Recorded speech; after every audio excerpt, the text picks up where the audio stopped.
জানো তো, এতদিন ধরে আমরা আসলে কি করছি? চুপচাপ বসে বসে ফ্রেঞ্চটা একটু একটু করে গুছিয়ে নিচ্ছি। আজ নাউন, তো কাল ভার্ব, পরশু আবার অন্য কিছু। কোনো তাড়াহুড়ো নেই, কোনো দৌড়ঝাঁপ নেই। দেখতে দেখতে আমরা ইয়ার ভার্স পর্যন্ত চলে এসেছি। ওগুলো বুঝে গেলে তখন কিন্তু ফ্রেঞ্চ ল্যাঙ্গুয়েজটা এতটা ভয়ঙ্কর, কঠিন মনে হয় না। আর আজ ঠিক সেই জায়গা থেকে আরেকটু এগোবো। এবারে আমরা এগোবো হচ্ছে আইয়ার ভার্বসের দিকে। তো আজকে আইয়ার ভার্বস নিয়ে ডিসকাস করার আগে প্রথমে জেনে নেব আইয়ার ভার্বস আসলে কি। ফ্রেঞ্চে এমন কিছু ভার্ব আছে যেগুলো আইয়ার দিয়ে শেষ হয়, যেমন ধরো ফিনি, সোয়াজি, গ্রাদি, খুব সাধারণ। এই ভার্বগুলো শুনলে খুব একটা বড় কিছু মনে হয় না, কিন্তু এগুলো দিয়ে আমরা প্রতিদিনের অনেক কথাই বলে থাকি। শেষ করা, বেছে নেওয়া, বড় হওয়া, সফলতা পাওয়া, সবই তো আমাদের জীবনেরই অংশ। ইয়ার ভার্বসের সঙ্গে যদি একটু তুলনা করে দেখা যায় তাহলে বলবো ইয়ার ভার্বস একটু বেশি স্ট্রেট ফরওয়ার্ড, মানে সোজা সাপটা নিয়ম, সেটাকে ফলো করলেই আমরা করে নিতে পারবো। আইয়ার ভার্বসেরও নিয়ম আছে, সেটা মেনে চললেও সুবিধে হবে, কিন্তু নিয়মটাকে না আলাদা করে চিনতে লাগে। এখানে অতটা চাপ নেওয়ার দরকার নেই, প্যাটার্ন ধরাটাই হচ্ছে আসল। প্রথমে আমরা প্রেজেন্ট টেন্স নিয়ে কথা বলি আইয়ার ভার্বসের ক্ষেত্রে, তাহলে বলতে সুবিধে হবে।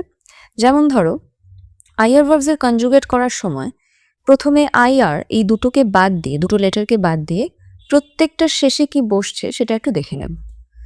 জো, ই আই এস, তু, E I S, L or L, E I T, নু, ইজো, I double S O N S, ভু ইজ রে, I double S E Z, L, L, ইজ, I double S E N টি।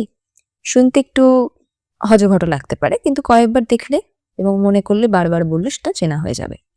ফিনির বাণী শেষ করা FINIR, এবার আইআর বাদ দিয়ে থাকছে হচ্ছে ফিন, FIN।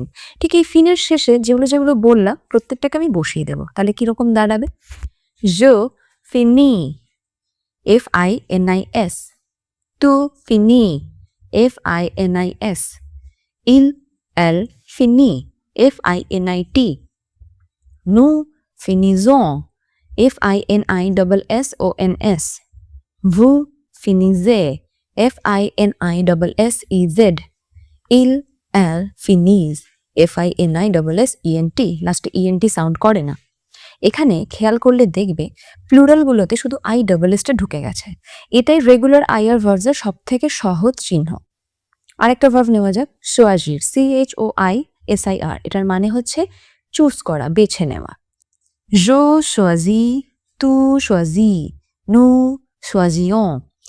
খাবার বাছা বা সিদ্ধান্ত বাছা, এই সবকটা ক্ষেত্রেই সোয়াজি ভার্বটা খুব কাজে লাগে।